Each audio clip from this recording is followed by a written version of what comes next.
Hi everyone, I'm Shaylin here with Reedsy. So today I'm here with the final part in our Q&A. I'll leave the previous parts of this Q&A in the description if you are looking for your question and it's not in this one. But for now, let's just jump into the rest of the questions.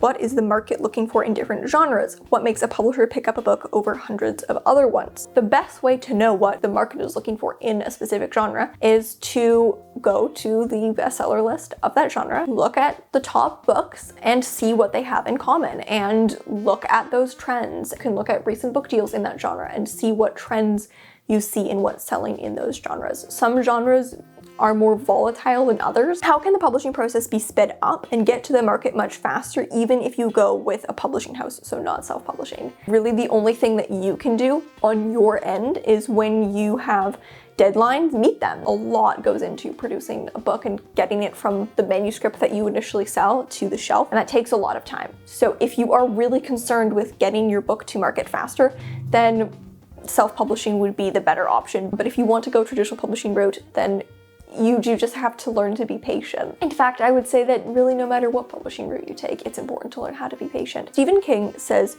no plot in books is right.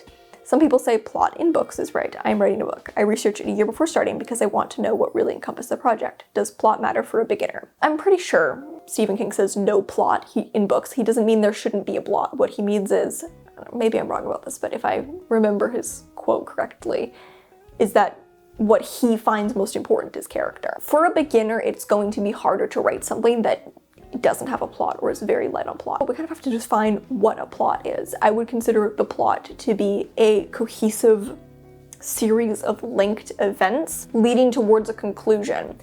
And the lighter or more fractured the connection between those events are, so if you just have different events happening and it's not necessarily like a domino effect of one event causing the next, it's kind of just, you know, like maybe more slice of life, then you might not really have a plot. And there are books that are very light on plot. I would say that as a beginner, it's probably going to be harder to write a book that doesn't have a plot. And that's because plot is a really big source of fuel in a manuscript.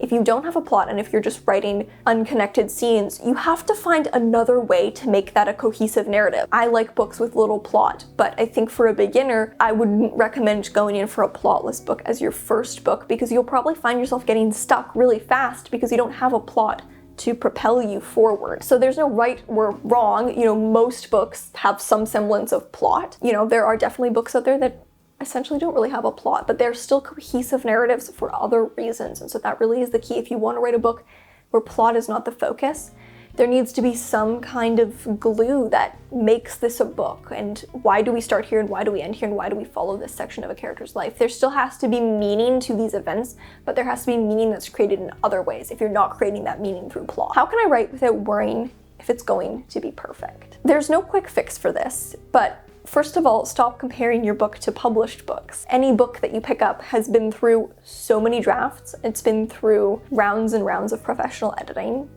No first draft is ever going to look like that. It's actually good if you make mistakes on the first draft, and it's gonna be really hard to accept, but it's actually good if you make mistakes on the first draft because then when you go to revise your book, you know how to pierce into that edit. A lot of the time in later drafts, we don't just fix problems, we add many layers of depth and complexity that are really important and can't be written into the first draft. It's just not possible to have all those layers of complexity quite yet. And so if you have problems, if you mess up in your first draft, you're gonna have ways to pierce into that edit, and doing those edits will allow you to add all those layers of complexity that come from doing multiple drafts. Not only would I say it's normal for your first draft to be imperfect, I would say that it's a good thing for your first draft to be imperfect. It's just impossible to write a perfect first draft, and it's not what you should aspire for. You should aspire to write a draft that excites you and that you want to work on, and that is complete and that you can then mold in future drafts. I would also recommend asking yourself why this is a fear for you. Why are you worried about it not being perfect? Is it because you're worried that other people won't like it? Well, then you can say to yourself, no one's gonna read this draft. Maybe it's because you're scared of making mistakes and having to fix them later. Then you have to show yourself, I'm gonna show myself that I have the ability to write a first draft, and then I'm gonna show myself that I have the ability to edit it. Tips for writing journey stories, where the main character are stuck with a couple of people on a long journey. Quest journeys are quite difficult to write, and I think this is why. It's because naturally, the plot starts to become geographical, right? The plot is that we're moving from this place to this place. Part of the problem is that you can end up with a lot of isolated episodes that don't really contribute. The characters are on a long journey, they stop in one location, they face a little obstacle, they resolve that obstacle, and then they keep going. And that happens over and over, but those obstacles aren't connected to each other or to the greater purpose of the plot. So I think the key to writing a journey story is that the isolated incidents aren't isolated. So you still have a traditional sense of plot where events cause the next events and events interlock with each other, which can be harder if the characters are constantly on the move, but you still want that. And one thing that you can use to create that is the relationships the characters have with each other. So you still want there to be a sense of event A causing event B causing event C, rather than it just being a case of the only thing that's connecting these events is just that they're on the character's journey. You know, you want there to be a plot beyond just geographical movement. Any broad-based tips for creating and writing in a non-linear structure? I think the key to writing in a non-linear structure is A, that there's a reason for it, and B, that it's clear. The more non-linear your book gets, the more you risk it being confusing and you risk having clarity issues and the reader not knowing where they are on the timeline and being confused. So be very clear with how you're moving through time if you're going to be moving through time. Use chronology tags at the start of every section saying 4 days earlier, 5 years earlier, you know, when I was 15. Some writers think that that's telling to say 5 days earlier, but it's not at all. It's actually a really, really important part of non-linear writing or just moving through time in general. How to keep writing large projects that might take a year or more. If I'm being honest, a year is a pretty short period of time. For pretty much any novel-length project or more, it will take more than a year.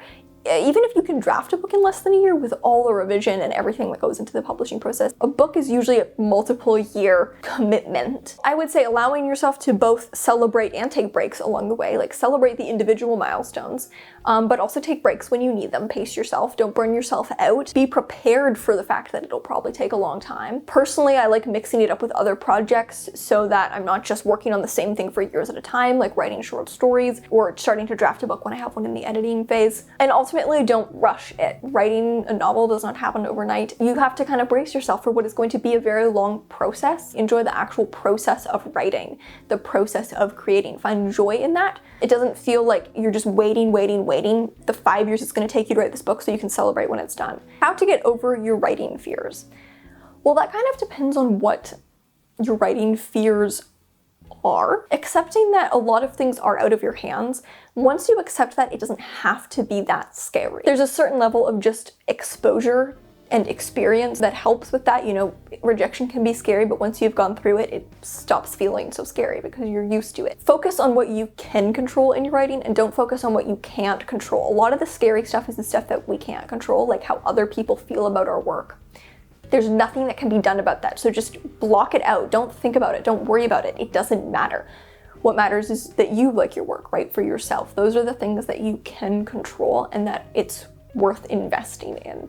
But those things are often not as scary. What's scary is the stuff that we can't control. What feels safe is what we can control, so just focus on that. Should you force yourself to write? My general answer to this is no, but at the same time, sometimes you don't feel like writing, and what's best for you to pick yourself up and do it. You know, should you force yourself to write in the sense of, should you force yourself to write, you know, every day? No, I don't think you should be straining yourself to write. But sometimes, do you have to kind of pick yourself up off the floor and make yourself write when you don't feel like it? Yes, sometimes to get out of a writing slump, or if you have to reach a deadline, you're gonna have to just sit down and make yourself do it. Do I think that it should be something that, you know, a regular occurrence is forcing yourself to write? No, I think it's better to find internal sources of motivation. Better to be propelled to write because you enjoy writing. You don't want to frame writing as like a punishment or a chore in your mind. Every once in a while, will you have to force yourself to write based on, you know, deadlines, or you just need to get out of a writing slump?